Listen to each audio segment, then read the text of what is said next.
આજે આપણે ધોરણ 9 GCERT બુક આધારિત unit wise one liner lecture સિરીઝમાં ચેપ્ટર 1 ફ્રેન્ચ ક્રાંતિમાંથી બની શકતા મહત્વના વન લાઇનર જોશું.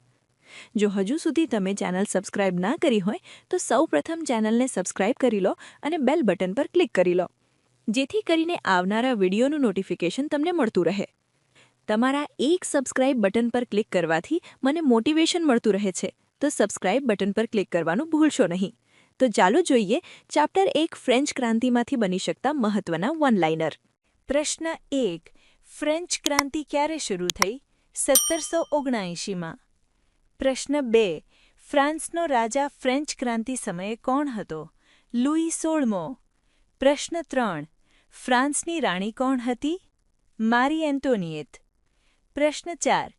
બાસ્ટિલ કિલ્લો ક્યારે કબજે કરવામાં આવ્યો? 14 જુલાઈ 1779. પ્રશ્ન 5. 14 જુલાઈને ફ્રાન્સમાં કયા દિવસ તરીકે ઉજવાય છે? બાસ્ટિલ દિવસ. પ્રશ્ન 6. ફ્રેન્ચ સમાજ કેટલા વર્ગોમાં વહેંચાયેલો હતો? 3 વર્ગોમાં. પ્રશ્ન 7.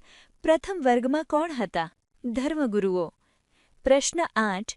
બીજો વર્ગમાં કોણ હતા? રાજવી વર્ગ. પ્રશ્ન 9. ત્રીજો વર્ગમાં કોણ હતા? સામાન્ય જનતા. પ્રશ્ન 10. સ્વતંત્રતા, સમાનતા અને ભાઈચારો સૂત્ર કઈ ક્રાંતિ સાથે જોડાયેલ છે? ફ્રેન્ચ ક્રાંતિ. પ્રશ્ન 11. નેશનલ એસેમ્બલી કોણે રચી? ત્રીજા વર્ગે. પ્રશ્ન 12. માનવ અધિકારોની ઘોષણા ક્યારે કરવામાં આવી? 1789માં. પ્રશ્ન 13. Declaration of the rights of man and citizen કયા દેશ સાથે સંબંધિત છે? ફ્રાન્સ. પ્રશ્ન 14. જકોબિન ક્લબના નેતા કોણ હતા? મેક્સિમિલિયન રોબેસ્પિયર. પ્રશ્ન 15. રોબેસ્પિયરનો સમય કયા નામે ઓળખાય છે? આતંકનો શાસન. પ્રશ્ન 16. ફ્રેન્ચ ક્રાંતિનો મુખ્ય કારણ શું હતું? આર્થિક સંકટ અને અસમાનતા. પ્રશ્ન 17. ત્રીજા વર્ગ પર કયા પ્રકારના કર લાગતા હતા? સીધા અને પરોક્ષ કર. પ્રશ્ન 18. ગિલોટીન શું હતું? ફાંસી આપવાનું સાધન. પ્રશ્ન 19. ફ્રેન્ચ ક્રાંતિ પછી કયો શાસન પ્રકાર આવ્યો? પ્રજાસત્તાક. પ્રશ્ન 20. નેપોલિયને ક્યારે સત્તા મેળવી? 1799માં.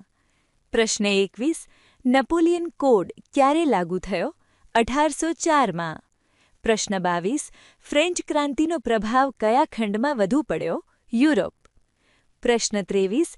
ફ્રેન્ચ ક્રાંતિએ કઈ વિચારધારાને પ્રોત્સાહન આપ્યું? લોકશાહી. પ્રશ્ન 24. ફ્રેન્ચ ક્રાંતિ વિશ્વ ઇતિહાસમાં કેમ મહત્વપૂર્ણ છે? લોકશાહી અને સમાનતાના સિદ્ધાંતો સ્થાપિત કર્યા.